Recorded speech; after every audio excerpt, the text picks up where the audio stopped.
I'm Marty Robinson. I'm a professional bass fisherman. Hey, I'm Marshall Robinson, and I'm a professional bass fisherman. I'm Mitchell Robinson, and I'm a professional bass fisherman. I'm Iris Robinson from Landrum, South Carolina. I'm the wife of pro fisherman Marty Robinson and the mom of pro fishermen Marshall and Mitchell Robinson. You have 3 members of the household who have very unique, very specialized jobs, and all 4 of you get to experience this together as a family.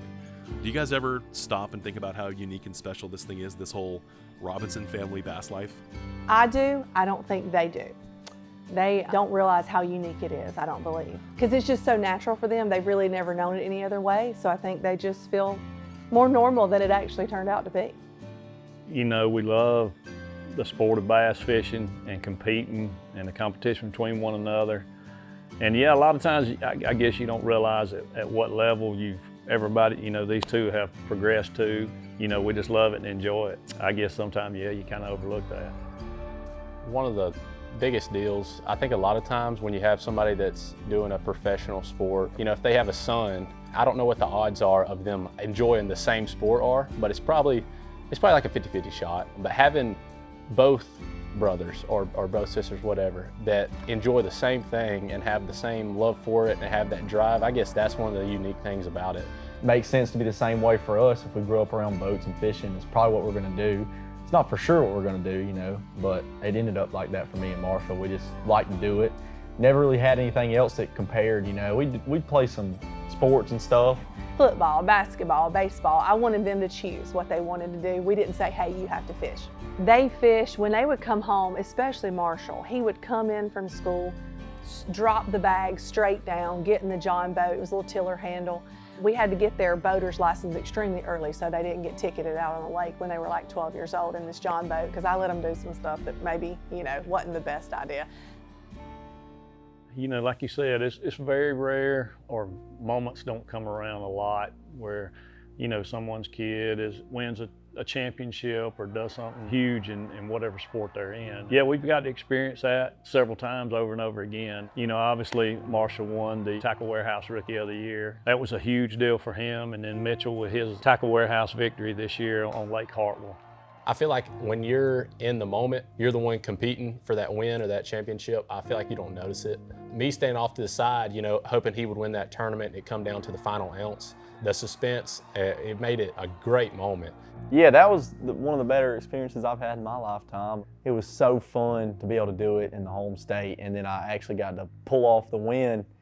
I had my whole family and then all my friends. We took a picture, and a lot of people had left. We had 40 on the stage for our group picture after it was over. You can find out who really likes you going back and watching some of the footage, you know, live footage. That's right. You guys ran a plumbing business before there was professional bass fishing, and all 4 of you still work in the plumbing trade. But where did the Robinson family plumbing connection start? When we met, obviously, he worked somewhere else, and then he did a summer with my uncle plumbing. We have a lot of plumbers in the family. And I had Marshall, and I was like, I would really love to stay home with him. He said, well, I think maybe it's the time to just open my own business. If the kids out there at home can learn anything, hey, learn a trade, son. That's how you're financially able to chase your dreams. And so the boys, I mean, we were like, you can do whatever you want, but this is built in place. You know, you can travel, you can come home and work. And I think they've found pretty much that it's pretty convenient for them, because he's really good about giving days off. Yeah, you can do anything you want as long as you learn to glue some pipe together. Yep, the good old plumbing business. It's fun a lot of times, you know, on the way to the job, eating lunch, leaving the job. It's just really difficult to figure out where everything's going and reading the plans and scaling it, getting the, you know, down to the centimeter and inch, everything right. Daddy always gets mad at me. He's like, you don't remember this from the last job? I'm like, dude, I just try to get the job done. I'm not really trying to remember, so. Yeah, it's definitely not just gluing pipes together.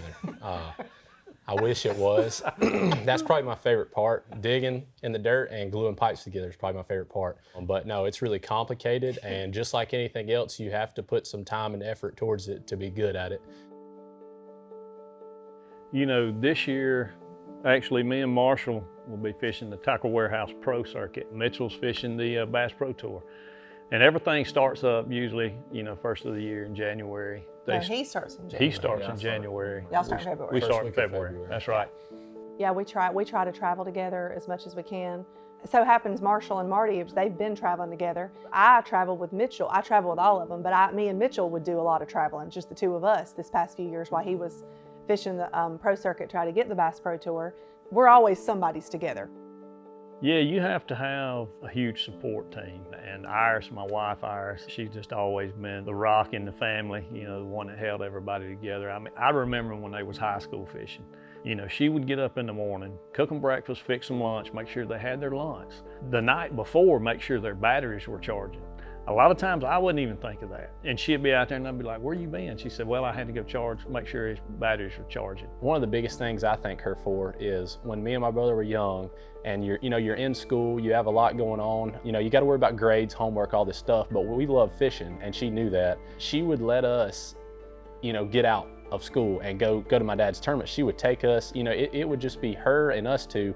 We might get on a plane and fly, you know, 6 or 8 hours across country to Texas or somewhere. The attendance clerks joke, like, because Marshall's wife works at the same middle school they went to, and she said, them boys had more fishing excused absences than anybody I've ever seen in my life. I would tell the boys, I'm like, don't waste your absences, let's save them up. We didn't save anything, okay? We used you could have 10, we used those, plus your sick days, so.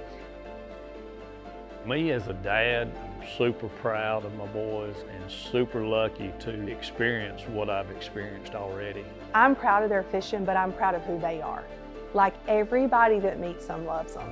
Their personalities, they just don't meet a stranger. They see the best in people.